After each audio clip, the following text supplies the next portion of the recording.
Healing ear piercings, from the most difficult to the easiest, coming up next on Body Piercing Basics, episode number 76. So stick around.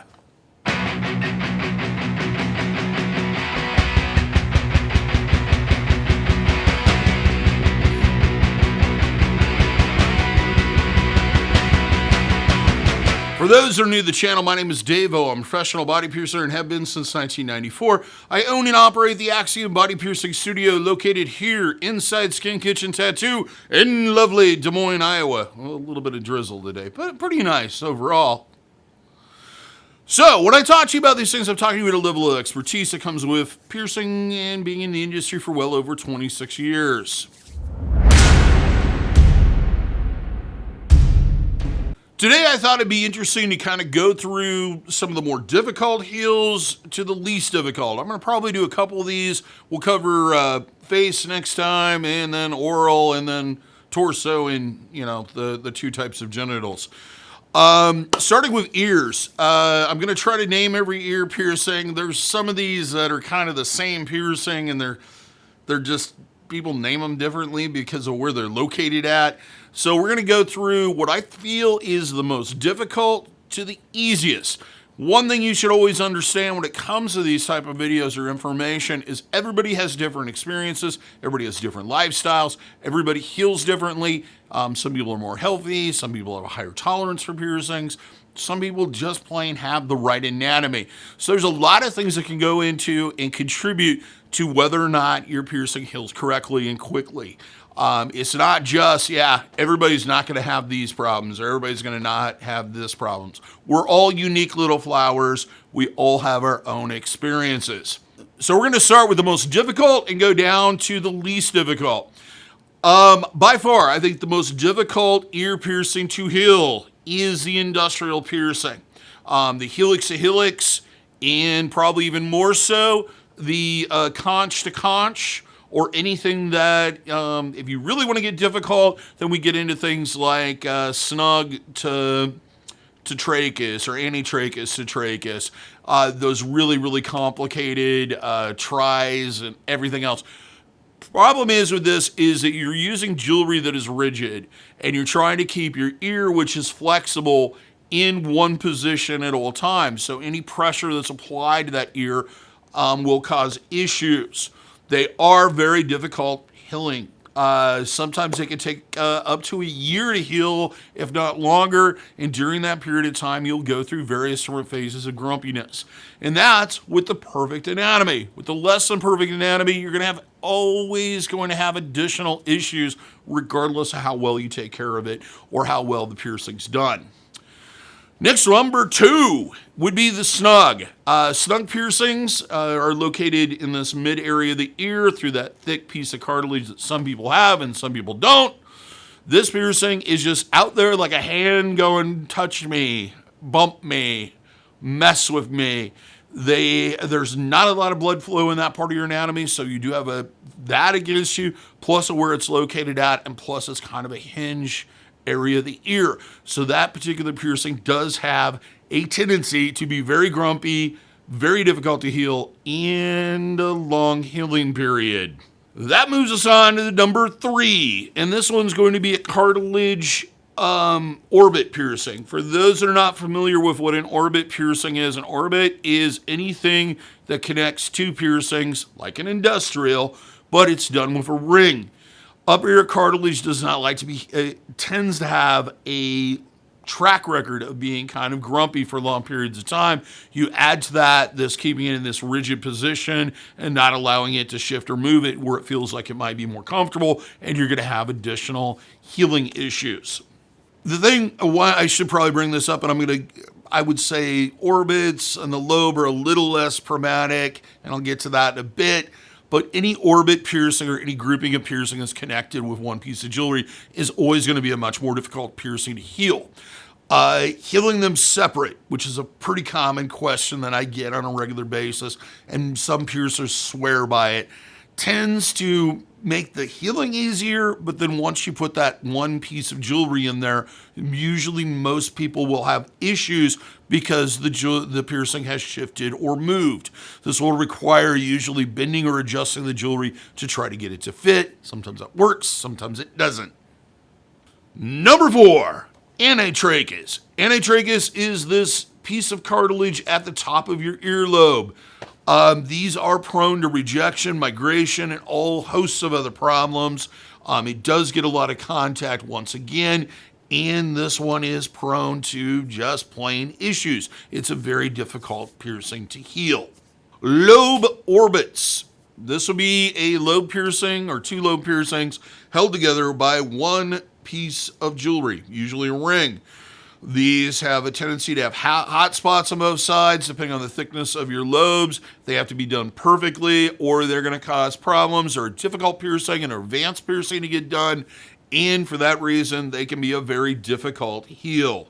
Number 6, this is an extremely rare piercing. I have only probably done a handful of these over the years, and that's a trans lobe earlobe piercing. Basically, instead of piercing this way like we normally do through the lobe, you do it through the whole lobe, crosswise. Like, let's imagine this is your lobe. We pierce it like this instead of like this. These will take a long time to heal.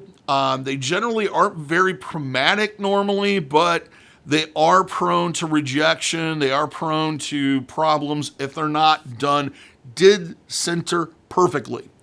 It is really a piece or a particular piercing that you need to find somebody that's extremely skilled at it. And a lot of times, including myself, I'm going to probably try to talk you out of it just because they are just a difficult piercing to do.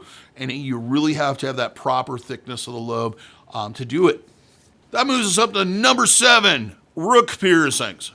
Rook piercings, of course, are located here in the upper part of the ear. It's that ridge on the very top. These just have a tendency to get knocked and have a lot of contact. Also, kind of like the snug, they have that kind of same issue with blood flow and that same issue with being in one of those spots that's kind of flexible and on a joint.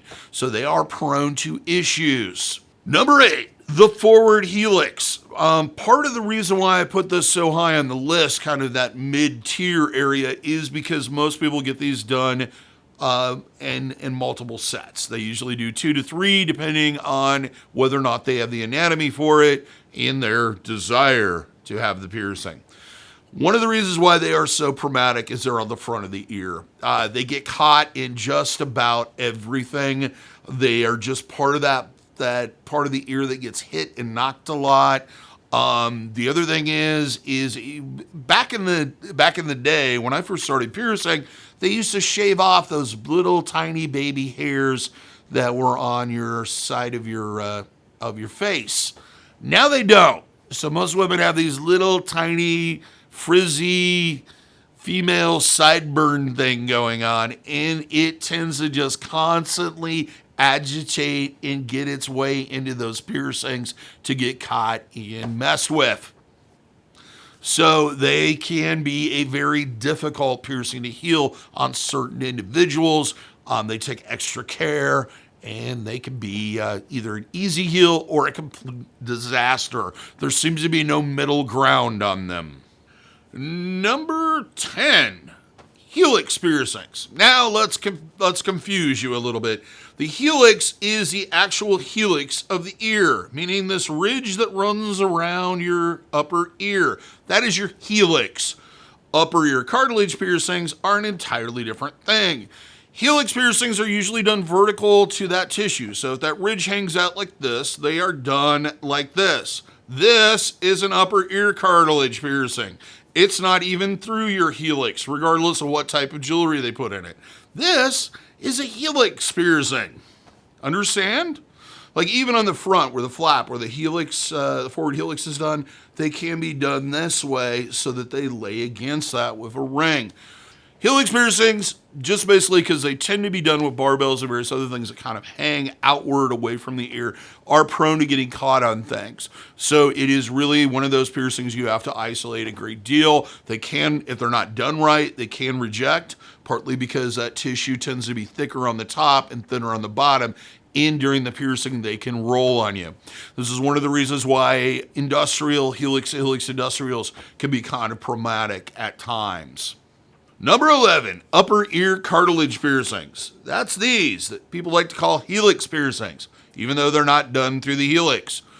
Upper ear cartilage piercings are one of those piercings that can be very, very traumatic throughout the healing period, even years after they heal. And they can sometimes take up to a year to heal completely. Even years later, if they are slept on wrong or it's the wrong type of jewelry or you wear jewelry in it that has a lot of contact, they can go through grumpy phases out of the blue. So they are one of those piercings that can be very difficult to heal. And even after the piercing is healed, they can be difficult to live with. Number 12, the faux snug. Faux snugs, they're kind of in a tight little area. They tend to not get knocked around a lot. If they're done correctly, even in the double alignment, they can tend to be a very quick heal and not very traumatic. Basically, unlike a snug itself, you're not restricting it. They move naturally with the ear when it gets bumped and expands and contracts. Number 13, the other faux, the faux snug, which is an upper ear cartilage piercing that's done just above where the snug piercing is. This can be combined with a conch and kind of fit into that same look as a rook has. Now the one that I forgot to put on the list, which I guess will make it number 14, conch piercings. Conch piercings kind of can be two different animals. They could either be a really easy, simple heal, usually with stud-style pieces of jewelry, post jewelry, or they can be a complete pain in the ass because they've been done with curved barbells or rings. This is one of those piercings that really having the proper jewelry, getting it done with the proper jewelry, healing it with the proper jewelry is your best option. And with conches, it's a world of difference between doing it with a straight post and doing it with something that's curved. So that makes us number 15, the DaVo. DaVo piercings, because they're kind of isolated inside the ear, can be a very easy piercing to heal. They don't get a lot of contact as long as you don't use things like headphones, earbuds, and etc., stethoscopes, blah, blah, blah, etc., that may have contact with it or put pressure on the piercing. Of course, you still don't want to sleep on the piercing. It's best to sleep on the other side, and that's pretty much a given with all of these. The other thing with DaVo piercings that kind of is on the negative side, and a lot of these piercings, is it's very difficult to monitor exactly what's going on with the piercing. It's usually a good idea to take photos of the piercing or have a friend check it out on a regular basis or significant other. And that brings us to number 16, which is lobe piercings, as in earlobe piercings. They tend to be one of the easiest ear piercings to heal, especially when they're done with stud jewelry and you do one side or the other instead of both of them at the same time, though everybody wants to get both of them done at the same time. They are a quick heal. They have a long history of healing without issue and without problem. Even with rings, they can be a fairly easy heal to do. So that's it. That's 16 ear piercings that I talked about. I probably forgot one. I'm sure everybody's has a different opinion on exactly which are the worst and which are the easiest. Everybody has different experiences. And I doubt there's anybody, but I'm sure there's probably somebody, but there's very few people out there that are going to have all 16 of these piercings. If you conflict with what I've said or have something to add or would like to list something else as something more difficult, go ahead and leave a comment. If you have a question about any of these piercings or something unrelated, please leave a comment. I usually answer them if I have time. And I do love it when people just kind of add to the conversation, tell people about their experiences, and help expand everybody's knowledge. If you like the video, give me a thumbs up. Let me know if you like it, because I like it when you like it. It makes me feel good. Warm and fuzzy, it does. If you haven't subscribed already, click on the subscription. Also, ring the notification bell. We post roughly 4 to 5 videos a week covering tattooing and body piercing with a focus on education. If you like merch, you like t-shirts, you like swag, you like to look stylish, you like to have tote bags with cool symbols on it, check out our merch store. Merch bar is below. Also, there's a link down there to go directly to the store. Roughly about over 12 different designs to choose from and various different colors, styles, and products. Till next time, here's hoping all your piercings heal with ease and without a single issue. And if you're in the Des Moines, Iowa area, I hope to see if your body piercing needs in the future. Thanks for watching. Have a good day, everybody. Stay safe. Stay socially distant if that's still going on. Wear your mask and wash your goddamn hands.